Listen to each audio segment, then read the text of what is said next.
Hello, good evening, everyone. Thank you for joining today's career session. So, we are getting more people join. So, thank you. So, a very warm welcome to this insightful career talk. So, today we have the privilege of hosting a special guest who will be sharing her inspiring career transition journey with us. So, it's my pleasure to introduce Amanda. And so, uh, in our rapidly changing professional landscape, the ability to adapt and embark on new career paths is more crucial than ever. Amanda has embraced this challenge and demonstrated the courage necessary to pursue her passion and forge her own unique path. So throughout today's session, we will get to know Amanda's experience and also exploring the highs and lows and challenge of her career transition. So I believe her story will provide invaluable lessons so she has learned along the way and also practical insights. So our purpose today is not only to understand the mechanic of the successful career transition, but also to embrace the notion of the change and growth that are constant in our life. So we hope that by listening Amanda's story, we will be encouraged to explore our own passion and make meaningful strides toward our dream careers. So, but as we proceed today's session, I encourage all of you to actively engage by participating in the chat. So if you have any questions for Amanda, so please don't hesitate to share them in the chat. So we will have time to answer your question. And without further ado, so let's start our today's session with Amanda. And I know everyone's on uh, join from YouTube. So let's use a virtual round of applause by maybe sharing some encouraging message to let her know we are here to engage by her stories.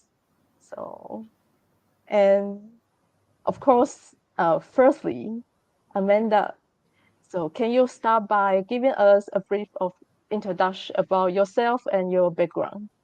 Okay. Hi, everybody. Hi, Annie. Hi, Peter. Hi, Erica, Alex, and Aaron. Nice to meet all of you. My name's Amanda, as Pekia said. I'm currently working as a data analyst in PwC. But to be specific, it's more of a consultant kind of a role. Like even by paper, it's data analyst. I would say my workload tends to be more of a data engineering kind of a background. And a little bit more of me is thanks to the Talents Lab, I'm able to transition from a psychology student all the way to a data analyst. It's not even within the same field at all. It's a completely hop of a different field. So um, that's something about me. I think you guys are able to paint me a picture, and I think that's pretty accurate. Yep. Uh, Yes, thank you. But I actually, because you mentioned you transit from a psychology background to data analytics, right? So what's the story behind your career transition? Like, mm, what motivate you or what inspire you to shift your your background from the like psychology to data analytics? mm, uh, I would say the first one definitely has to be my realization of my own goals and breaking it down logistically. Like, maybe one of my goal is to be able to travel freely around the world. But if I were to continue pursuing my own degree, which is psychology, it's actually not a very cheap degree at all. You would have, like, my understanding of it was because I was studying in the States, and in order to do what I want, I had to do PhD, which it could be obtainable, but the amount of time and money invested in it, and like the cost versus the profit that I'll earn in the longer run, I think it's actually my goals is probably hard to be achieved when I'm like 30 years old, maybe I would only be able to do that when I'm 50 years old. So I think like when I broke down like the logistic to what I want in life, that kind of started that, like Spider-Man, there's a canon event. So that was my canon event. It may not be because it's a technology, that's why I want to go, but it's more like, okay, I have to like think as of now, this is what I want. And I have to be realistic. So from there, I start to break it down, like the things that I like. Maybe psychology as a whole, I may not like everything about it, but what really are the main components that I like? And then I realized that it's more of the analytical part, being able to read research papers and using the data there to generate insights. So that part alone is actually the only reason why I enjoy psychology. It's the research part, the neuroscience kind of a part. It's my main drive. Mm, and I would say the transition wasn't just my choice only. It would be more like an influence by the people around me. Like, I think I'm very grateful. As of now, I'm actually very grateful that the people around me were very supportive along the journey. Because, like, after studying psychology for 4 years, that's a lot of money there. And to be able to just switch the transition to a different field, that's actually a huge risk. So talking to people around me made me realize that, hey, there's so many options that I could translate that interest I have in psychology to other fields. And I think alone with that, I'm able to find different sort of opportunities. And actually, Talent Lab was something that I showed, like, it was just like when I saw it in LinkedIn, I just applied it without thinking so much. It was just that snap of a finger. It's not like, oh, I have to go and find a graduate trainee program. No, it started out with a genuine interest. Like, you know what? I'm just going to go try it out. There's so many things I can try. And why not just put myself out there if I've decided that I'm okay to transition and I'm okay to take the risk? But with that step of finger, here I am a year later working in PwC and actually enjoying what I do in as a data analyst. So would say it's not like first day I already know I want to be a tech field, but it's more like the willingness to be open with new experience and also being able to engage with people from Talent Lab and making new friends at my work. Like all of these are like things that I think has helped me to love what I do right now. Mm. Okay, thank you. That's very interesting and very insightful. But I think like do you have a specific reason to choose data analytics, not like a front end or back end other tech Mm. field? Currently, I actually do. Initially, it was a blur, but now I have a reason why. Like, I realize I enjoy data enrichment, data standardization. Like, when it comes to system stuff, I enjoy seeing it neatly. So, and I would say I also know what I don't really like, which is actually the Mm, front end part. Like through the mm, Talent Lab program, we as a data analytic program, we got to do Python, SQL, Tableau, and Google Analytics.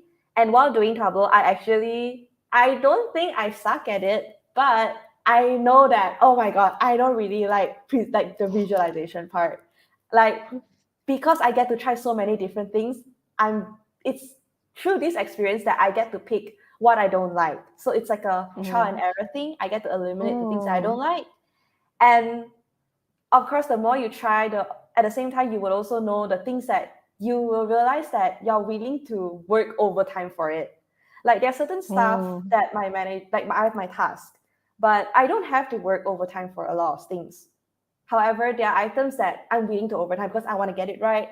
I enjoy what I do. So through doing new things and making a lot of mistakes, you just get to learn what you like and what you don't like. And as of now, I like the back end more than the front end, especially towards the source system where the messy data, I enjoy making it clean. Like that process is satisfying for me. And I'm very willing to sit down and crunch it with my peers. Mm. Okay, thank you. So actually you mentioned that's a lot of try and error. So to find it's not only to find something you like, it's also you need to know what you don't like, right? Mm.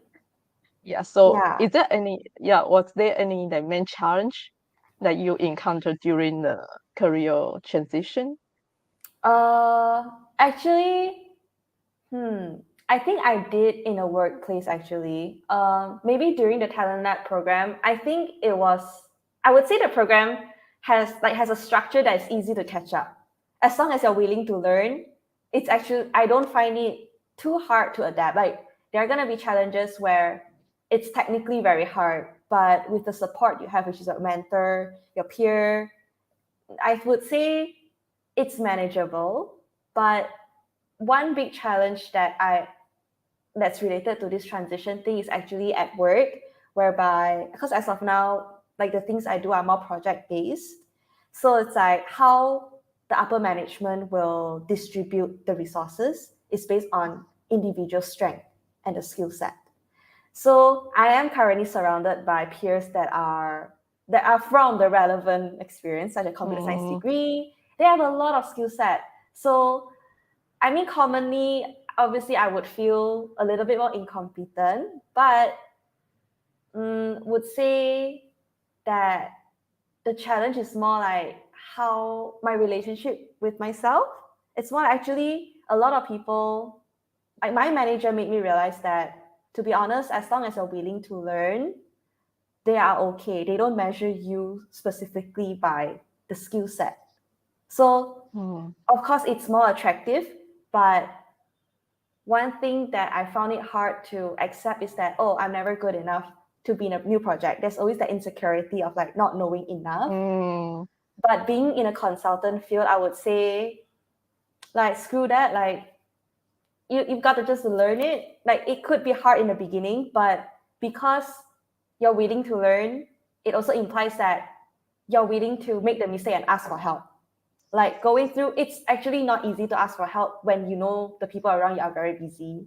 So those are the challenges that are, I would say, that I find it quite hard to adapt in a workplace, because especially that ah, when you transition from one career to another, it is like my personal experience is that I was quite good with what I do initially.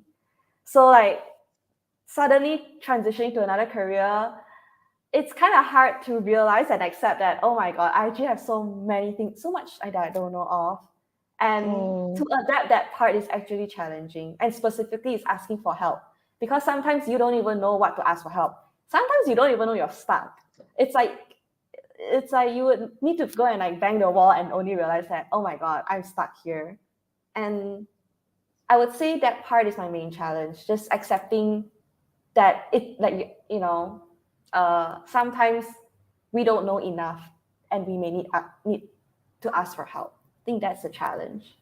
I think Mm. I remember like in we had a meeting like I think you share not the story but you share something like when you just joined in PwC the the difficulty that when you I think PwC is your first official job, right? A full-time Yes. position, I'll say. Yeah, so can you share a bit like how did you like how did you feel when you just have your first full-time job and also new career field and how you overcome that kind of Uh, I would say yeah. uncomfortable. Initially, so another little thing about my transition is that PwC is actually my first job, corporate job. Um, and I just spoken with Peggy about this. I was struggling a lot. I also reached out to one of the mentors in Talent Lab, Darren, to talk about it. Um, I would start with the challenges first. The first one definitely is managing your own time. Like I would say specifically that when you're working, everybody has different working lifestyle, different working environment. Like before I started working, I could only hear my friends, my family talk about their work. Like my family itself, like they work in a more SOP structured company whereby, not to say 9 to 5 you clocked out, but at least when there is challenges, there's always something to fall back to. So I grew up with that expectation in my mind that, you know what, if anything goes wrong, there's always a structure, always reach out to your manager. And that would be it actually. So going to my first corporate job at PwC as a consultant, it's actually a very different environment. And um, the challenge there is managing your time, because actually the first one, the big umbrella would be managing your expectation first. So like I went in there thinking there's a structure thing that I could follow, but after 3 months in, I was struggling so much, but I didn't know. I thought it was normal. I always excuse it, excuse my uncomfortableness to like, oh, I just have not adapted it and move on that way. But I actually personally I reached a point where I broke down, whereby actually when I then that's when I realized my mistake. Actually, all those uncomfortableness, it's actually not because I have not adapted. It's more like I have not realized that actually this like my I have not realized that my expectation of the work is actually different from what other people are going through. So that part was the main challenge when your first time working. I didn't know that I was carrying this expectation in my mind when I went to the job. But it's 3 months later that I'm like, oh my God, yeah, like I always thought it's gonna be this, and somehow you try to blame other people, like the environment. It's the environment that are not suitable, like I can't do this, I can't do that. Like, no, you can do it. We just have to shift the perspective there. And actually, managing your own expectation is like my own biggest challenge.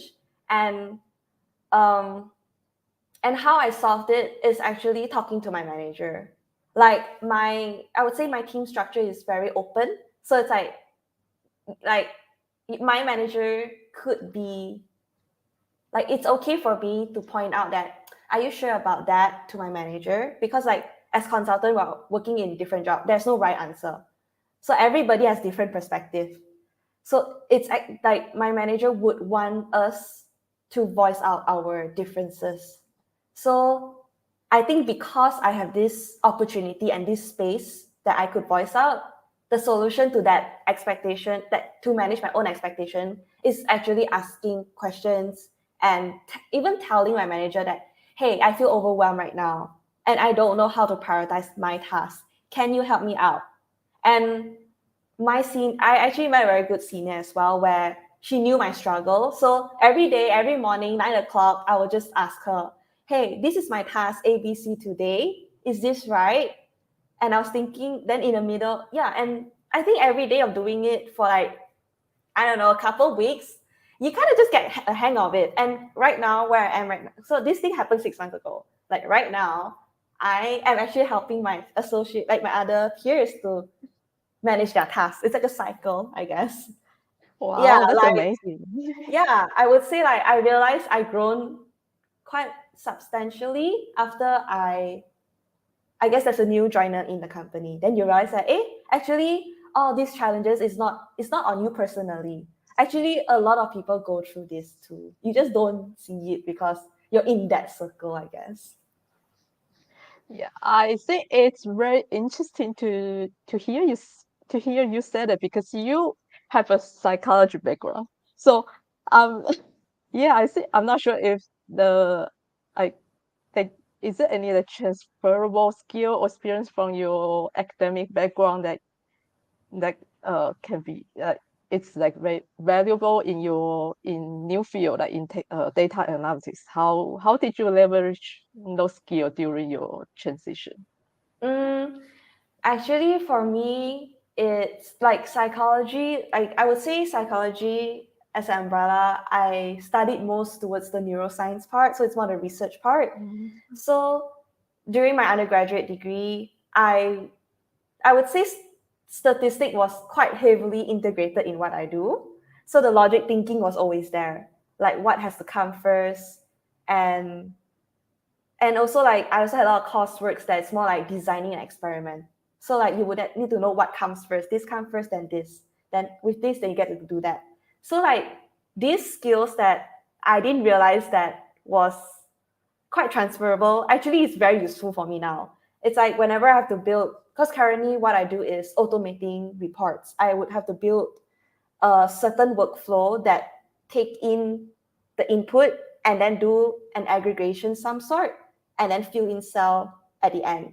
So like in the big picture, that's step one, step two, step three. But you would have to break it down further and further and further, whereby if I have like 10 different sources, what should come first? And I would say like my undergraduate degree, I learned a lot of like logic thinking skills through the statistic class. And and I think that kind of helped me a lot with my Python, because Python was something, it's more like logic thinking too. Like if it's this, then it's that, then you use this to build on another thing, another thing, another thing. So that part was one transferable skill. And as of now, I'm actually working on a new, like a small side project with my other with my other team. It's actually about machine learning. And machine learning, they use a lot of like method, like statistical model, method, math, and stuff like that. And a lot of this statistic model is something that I learned in my psychology degree as well. So thanks to that, I'm thanks to what I had, I'm able to work with this machine learning team. So Yeah. somewhere from psychology, I like 2 years ago, I wouldn't have never believed that I'm able to do this kind of stuff today. Yeah, because the reason I asked this question, because I think some people will think, okay, uh the the the skill they learn or the knowledge they learn is kind of not useful for them. But the thing is, you never know when you will use them, right?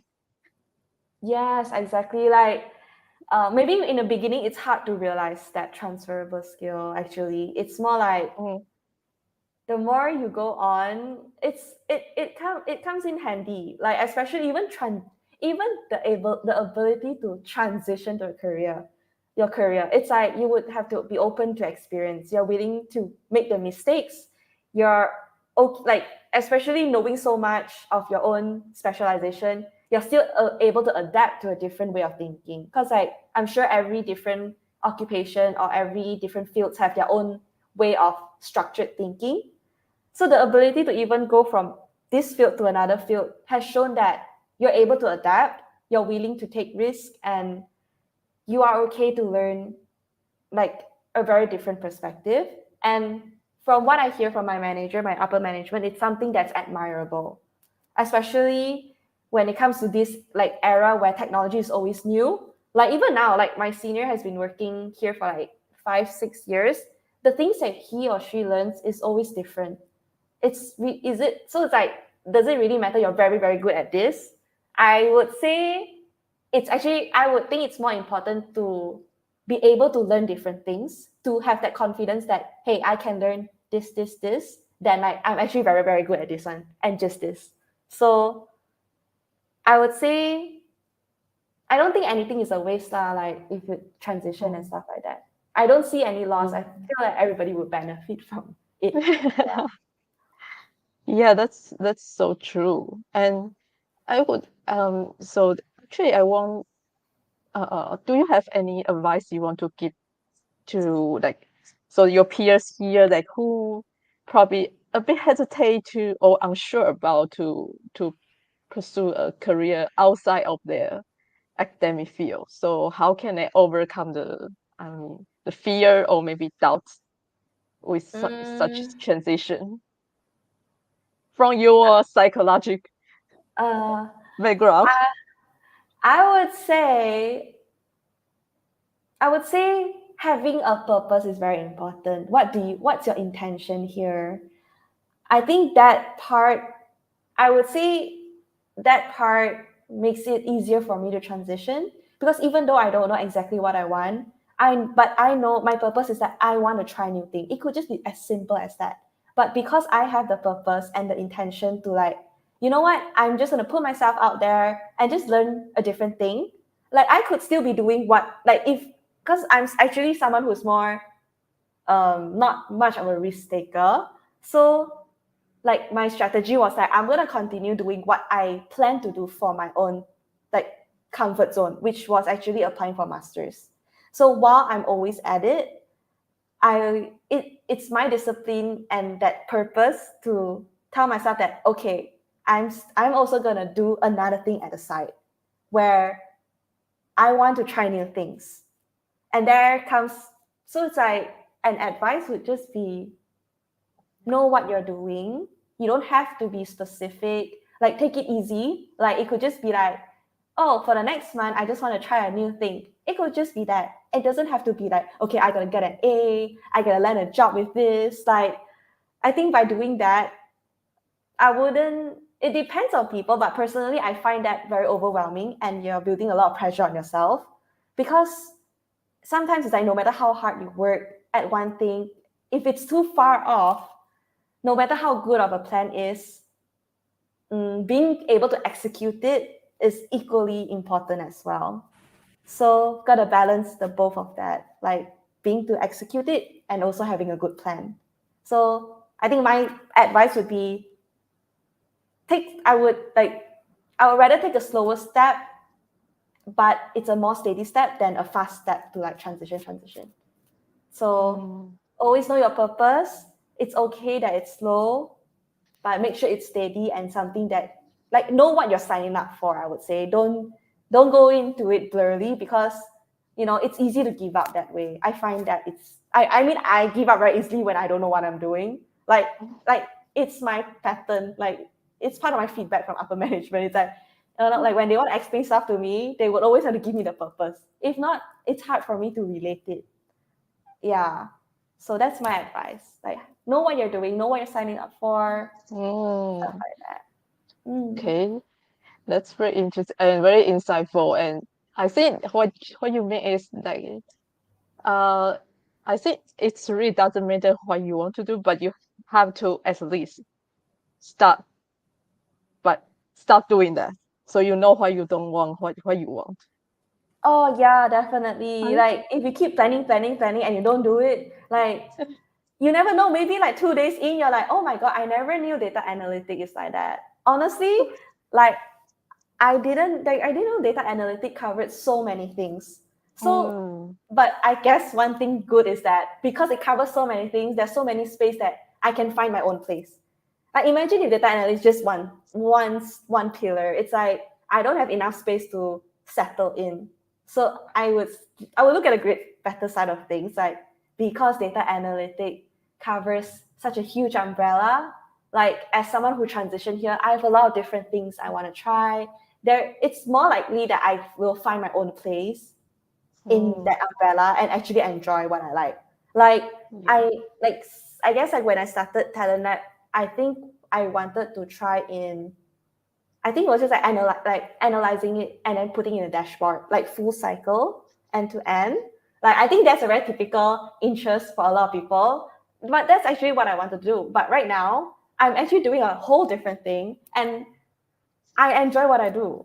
And I think the good thing is because data analytics just covers so many things. So I think that's a good Yeah. side of it. Yeah. I see some very interesting comment because Aaron say so he was also major in psychology, but noticed how competitive and took forever to get a license. Oh, who was it? Like, oh, Aaron. Yeah, yeah. Oh, And yes, Aaron. also Yeah. we have question from Jason. So like because he is asking because you kind of learn data analytics from scratch. So do you feel that you need to spend more like extra time after work to catch up Mm, in the field? I actually would say yes, but mm, actually, as of now, what I do doesn't. Hmm. I would say I have a good support system at my work because when I don't understand stuff, I would say it's like from my end, personally, how I see is like, oh no, I'm given a task that I have absolutely no idea what is it, but I'm just gonna go Google and find different pieces. But but honestly, my perception is more like, just because I have different pieces, if it doesn't connect, means there's no story going on. It means no value for my own understanding. So I guess I will accept that I may not be the best like computer science person out there, but with all the different pieces, I'm able to reach out to my peer. And from my peer's perspective, right, it's because you have Googled this and that. It's easier for your peer to connect the dots for you than to mold the sources for you and then connect the points together. And so to answer your question, I don't think I spend a significant extra time to catch up regarding stuff like that, regarding learning new stuff. But I'm not too sure like how to compare, because personally I'm always googling stuff, and it's like it's very like my peer expect me to reach out to them, and then through going. But I would like to say, like, just because you're always asking for help doesn't make you inferior anything. Like, I would say through googling a lot of stuff, it actually makes me very resourceful. Now that when there's additional things that items to for the project, my I would say that it's comfortable for other people to give me the task, because I don't know a lot of things already. Because nobody knows the right answer anyway, so might as well just give someone who usually doesn't know stuff, and she'll figure it out on her own. So I think, yeah, I think that's my own personal take on this. Like, I think my job scope also suits my strength and my weakness as well. But if I were in a very coding heavy company, then I would assume I would have to take a lot of classes for that. Yeah. Mm. Okay, thank you. And I think we also just make sure I don't miss any questions. So Akma also asked, like, he say he really admire you how you look at things. So do you have any tips to push barriers when you are Mm. just starting new thing? Oh, yeah, definitely. Even now with this machine learning side project I'm doing, it's actually very new. It's only introduced like last week. Uh, yeah, I would say it's actually very hard, but I would say, like, because I also had previous situation where I have to do new things, it's faster for me now to accept that, you know what, how I feel right now of like I can't take this too serious, like maybe how I feel right now about that difficulty is actually very normal. Maybe the first time when I joined, like started working and having new things thrown at me, maybe it took me like 1 month to accept that, you know what, I can't take this lightly. I actually have to be serious, and I actually have to like deep dive. Like, it's not to it's not to say like, oh, because they all know that I'm not like super technical, so I don't have to do XYZ. Like, maybe it took me 1 month to even settle down in and actually contribute and stuff like that. But right now, I feel like that feeling of like difficulty is always there when I want to try new things.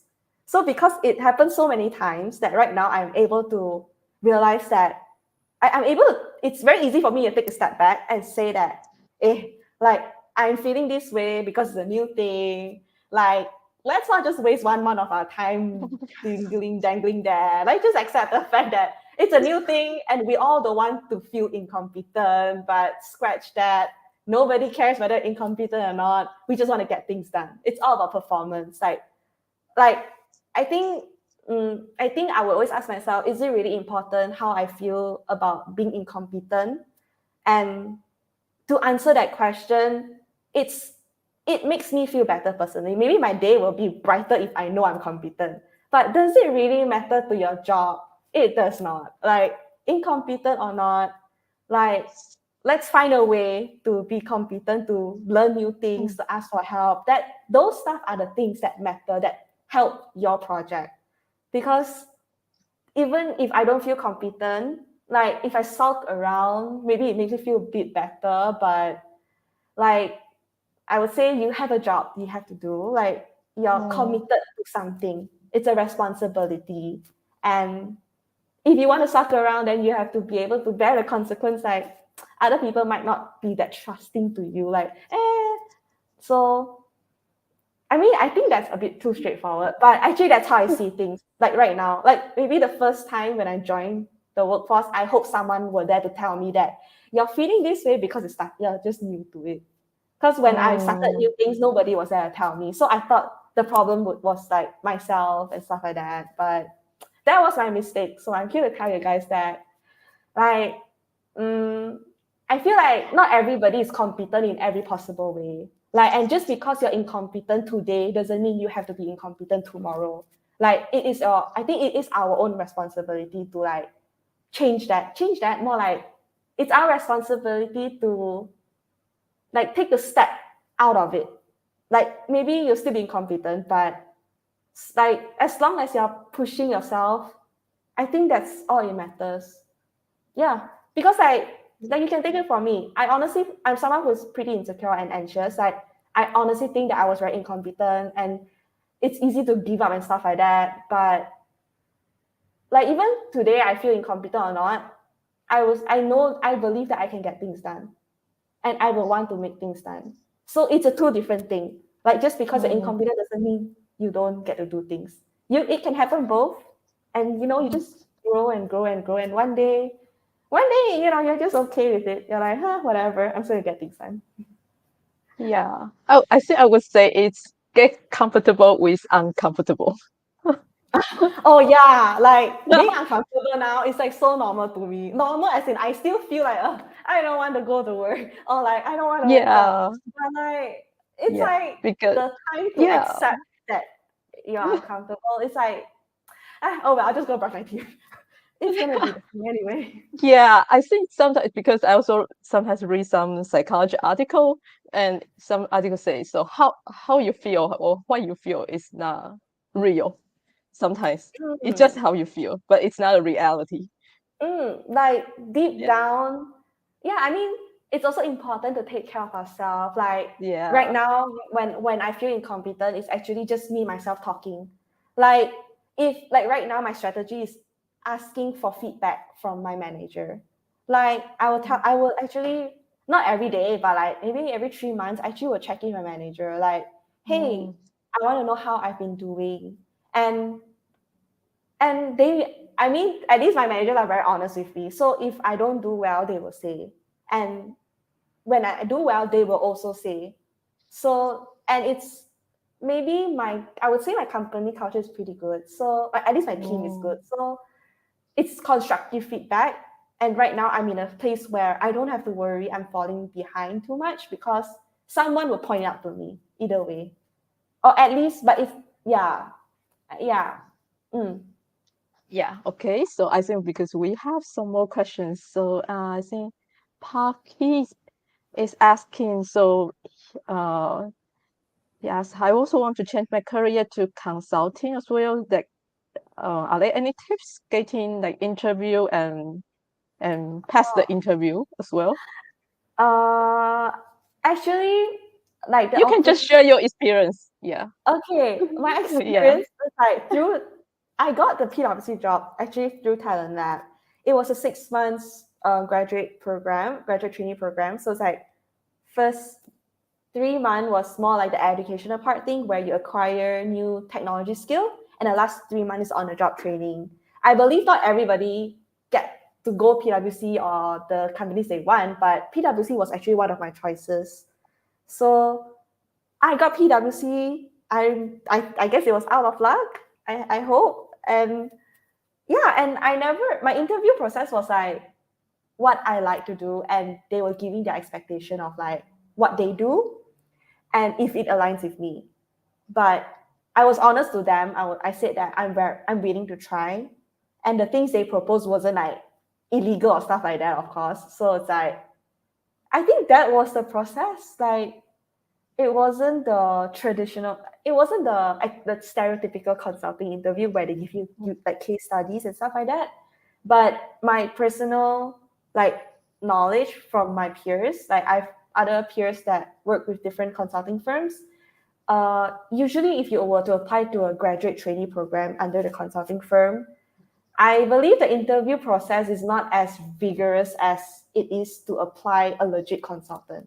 Because I think if you were to apply to a consultant, like you would have to go through the vigorous process of um, doing a lot of case studies where there's no right or wrong answers, just how you think. But if you apply to graduate trainee programs, my friend's experience was actually pretty okay. Like she's actually working at one of the consulting firms. Yeah. So graduate trainee program, if case studies are not for you. Yeah. Okay, thank you. And so we have another question. So Sammy is asking that was it doubting to seek help from your peers for task you don't understand? So if yes, how did you overcome it? Oh yeah, like I think I think I briefly mentioned earlier. Yeah, like that part, even up until today, there is still sense of like, oh, I really don't want to ask for help, or more like, oh, was it that I don't understand? I think personally, and I think it's quite common. A lot of people try to understand from their side first, and then like when you don't understand, then you tell yourself that I can do it, I can do it. There's nothing I can do, I cannot do. So it's like you just keep on in that cycle of like, oh, you're here, you're there, you're here, you're there, but uh what was it? You don't understand. Mm, how did I seek help? Okay, I like. I guess like logic like as practically right now. I just set myself a limit. Like by today, if I don't, how I guess I first of all I will plan out the time right now. If today I have something I don't know and I'm stuck or like I don't know, I'll plan the time out. Like okay, how much time can I afford to not know about this? If it's due next month, I will like, okay, you know what? I'm gonna give myself tomorrow a whole day to understand, to at least try to understand the first half of it. If I don't understand, then the next day I will make sure I ask help from anywhere to complete that 50% understanding. But let's say if the task is due like 2 days later, oh my god, if I don't know anything, I give myself like probably an hour to like Google, deep dive Google. If I don't understand that, I'm just gonna ask my peer, I ask my senior, ask anyone that is like specialized in those areas. Uh, and was it daunting to seek help from my peers? Mm, when I first joined the company, it actually was. It's something that even I knew that was my problem, but it was hard for me to adapt. Like I knew, but I didn't accept that. So that process was also very daunting. It's like, it's like it's your fault that you're in this place, but yet you're not doing anything to help yourself. I think that comes down to, I would say that time would be more egoistic, maybe. It was my ego that, oh, like I want to appear as someone who's competent. I want to appear as someone that's capable. And because I want to be perceived a certain way, I put myself in those not a very good experience of like being stuck, not doing progress and stuff like that. And maybe my mentality now is because I went through those of like, does it really matter how people perceive you? Like it doesn't if it doesn't really matter as long as you get your job done. So I would say it was daunting at first, but now it's actually not. But but I guess it's also important that you yourself make the effort, be proactive in understanding your own tasks sincerely. Like people know, like if someone would ask me questions, I feel like I would know if they actually do their research or not. And so people would know like you actually sincerely Google stuff, try to understand. And I think like regardless, it's always easier for other people to help you connect the dots if you have something to show. Because if someone were to come up question with a blank piece of paper, I would just be drawing what I know out of it. And it's actually not very helpful for other people's learning as well. But if let's say I come to you with like certain pieces, like that's how I understand, like from someone who, like let's say you are the specialized one, it's easier for you to see like, oh, she's understanding this way. So hence the way how the dots should be connected is da da da da da. Then it kind of makes sense.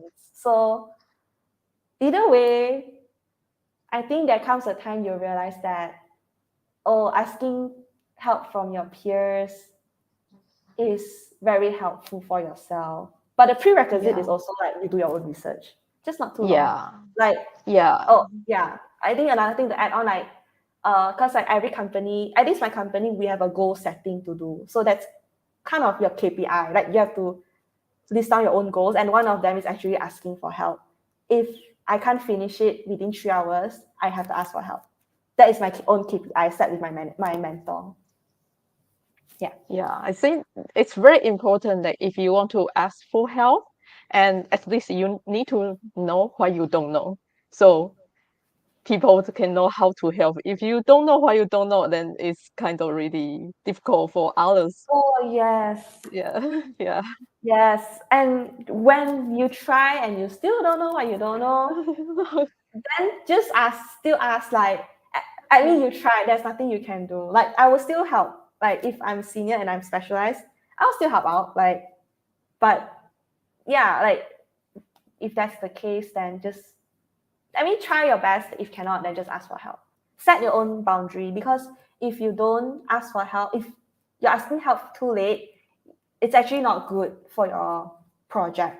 Like, you're gonna miss your deadline, and it may be just miss deadline only, but oh, it actually has a huge impact on your company's reputation. So it may be small to you, but the more you realize, the more you know, the more you realize that, oh my god, it's actually very important to like keep on track. And like from my understanding from my other peers, it's like these, like there are a lot of like consequences a team has to bear if you miss the deadline. So when you have that knowledge, oh, then I feel like that kind of pressures you to ask questions. Initially, I also had that misconception, like, oh, like it's not gonna hurt too bad because I really don't know how to do. But it's actually quite selfish of me to think that way. But after knowing that, oh, these are the consequences, and then you realize that, okay, I cannot stuck here for too long. I'll just like go and ask questions. Yeah. And since you mentioned like misconception, I actually want to ask a question because I think there's a lot of people who looking for career transition will face. Because do you have an do you have you faced any misconception or bias from others regarding your career transition? Like Mm, maybe I know some people maybe from their family especially. And do you have uh, actually, I don't like. Or at least I wait. Let me think. I would say, is it misconception? I would say not really, because maybe one, if the, okay, if let's say if the question is something that, is there a certain expectation due to where I come from, then yeah, like if it's a, if the, if my peer has, like they met an issue regarding coding stuff, I won't be the first person to be reached out, like, mm, because I'm from another degree. But mm, but it's the truth. It may not sound good. It may not make you feel good, but it's the truth. And if, and personally, I don't, I don't think I felt insulted on that way, because it is the truth. But I think at the same time, I also know what I bring to the team, like what value I bring to the team. So maybe because I'm aware of that, that's why I wasn't afraid, because it's not, I don't think a person can be everything all at once. mm. And I also am aware of other people's weakness and their strength too. So personally, I've never met those kind of discrimination. And I think the people around me are very okay with me being from a different degree. But yeah, I mean, it's something that I also question them, like, oh, won't you think that, like, blah blah blah. But to them, I actually asked them before, but to them, it's like, at least at least my manager told me, like, she doesn't want me to think this way, like, oh, don't think because like you're in a different degree, that's why you cannot do XYZ. Like, Mm. I think like from my other, even like my peers, they do computer science and stuff like that. They like, because I'm debating whether should I take on a master's in data science or like data science related. Yeah, but after talking to my peers, their opinion is like no, because it's like whatever they learn in undergraduate degree, they don't even apply it in work. They still Google stuff. If anything, Mm, they just learn how to Google stuff. But as a third person point of view, I would say that because they went through that 4 years of rigorous, structured mm, like, thinking, they don't realize that they actually learn like things that other majors don't. But they just mm, like maybe C plus plus is a language. They may not remember all the syntax, but because they went through that time of like always having to think certain way. So like the way how they solve problems now may be quicker. But it's like so I guess at the end of the day it's more like experience does count. Like do more side projects, engage more opportunities, like going through that they help. Sometimes you don't realize what you learn. Like if it's a good opportunity, why not just do like why not try it out if you can? okay. Thank you. That's so very helpful. And I think actually so I think because we are almost on the top hour, so I have maybe one last question for you. Like, do you think what are some of the most important skills or quality to for I mean I cannot say it to success in your in data analytics, but maybe you think the quality of skills is very important for the people who want to get into this field. Mm, I actually would say for data analytic, mm, I think two things. The first one is definitely logic thinking. The second thing is related to the first one, which is knowing what your user wants. Like knowing, like I guess business understanding. Like, cause currently what I do, like the technical skill I have, it's the same platform, but the way how it's being applied is different across different projects. It's not going to be the same at all. And what makes it a good quality is how much you understand what the user wants. Like it doesn't have to be business like income minus expenses equals a profit. Those are like slowly you kind of learn. But maybe just as a user, what would you want to see? Let's say for me right now, I think the value I bring to the team is being able to visual like under I guess maybe psychology degree kind of help here because I'm able to put myself in different like other people's shoe. So when I build my automation part, it's easy for me to think from my user's point of view, like the IT side when they have to maintain. It's always like right now my own definition of best practice is to make sure things are standardized because next time if the IT person want to maintain it, it's easy for them to spot on. Like, okay, this issue is about this. So where can I find it? Like what value I want to bring to my client. Like my understanding of them is that they want to be able to just go into the workflow and just know where are things at. So I think two things. One is logical thinking in order to build stuff. Second is more like what knowing what the business wants and what's a long term Mm, and a big picture sustainability. So I think that's mhm. always helpful regardless any projects you do, any work you do. The long term, it's like long term benefit is definitely a lot better than short term benefit. I mean, I guess they're both equally important, but like I guess do remember that there is long term benefit. Oh, like think from that perspective. Yeah. Okay, time to the last. And can you share with us that do you have any future career Oh. maybe aspirations or goals, anything Mm. you currently working toward to achieve in near Oh, future? yeah, like definitely. I actually have been thinking about this for the past month actually because I think as of now I'm comfortable with my technical skills.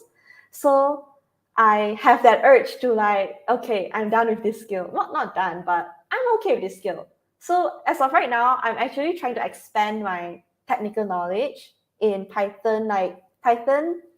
And another thing I want to do is actually a side project, like for my own portfolio purpose. So like, cause doing that may not to show and a lot of people, it's just more like knowing how to manage your own project from end to end. It's like those stuff is you can't read it from books.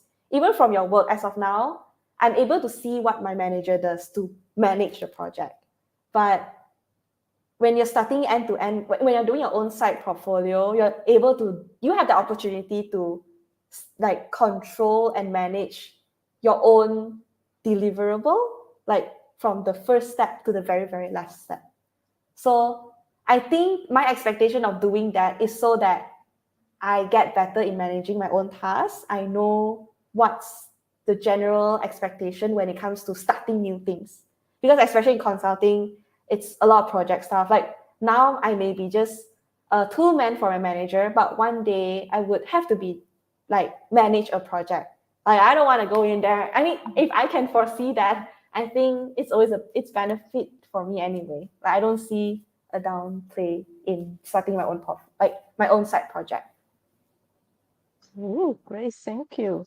And we are actually reached the end of uh, the session, so I'm not sure if anyone still have some questions, so you can still put it in the chat. And I also put a survey link in the chat, so it won't take more than 2 minutes, I guess. So it's your feedback is very valuable to us, so it can help us understand your experience and also make improvement for the future events. So is there any questions that you want to ask?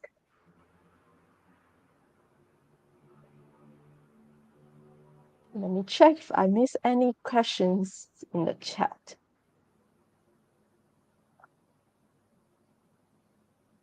So I see Kenny. So Kenny was asking, like, do you need to have a degree? So I think it's definitely no, because Amanda also doesn't have a data analysis degree.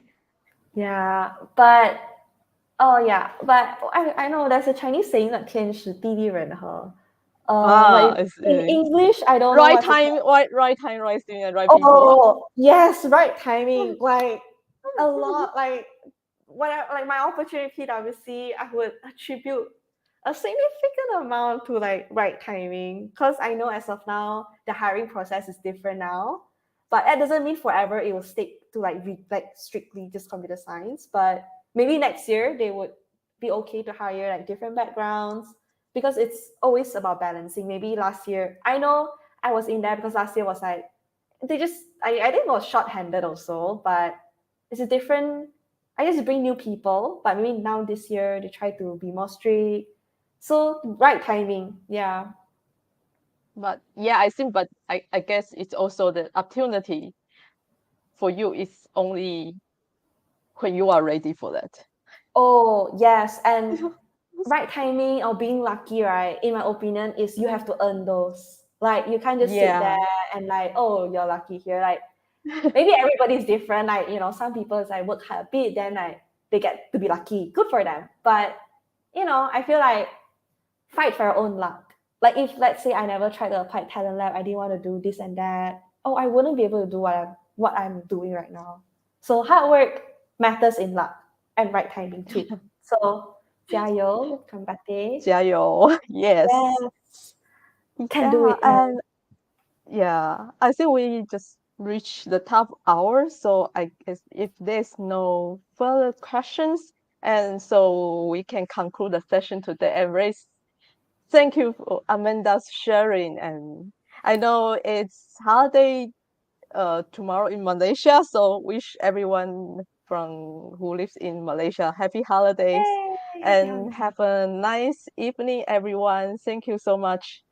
Thank you. Bye Thank you. bye. Feel free to connect with me if you guys would want to talk. I'm okay. Yeah. But thank you Yeah. guys for your time. Thanks, Peggy, so much for your time as well. Thank you too. Okay. Thank you. Thanks, guys.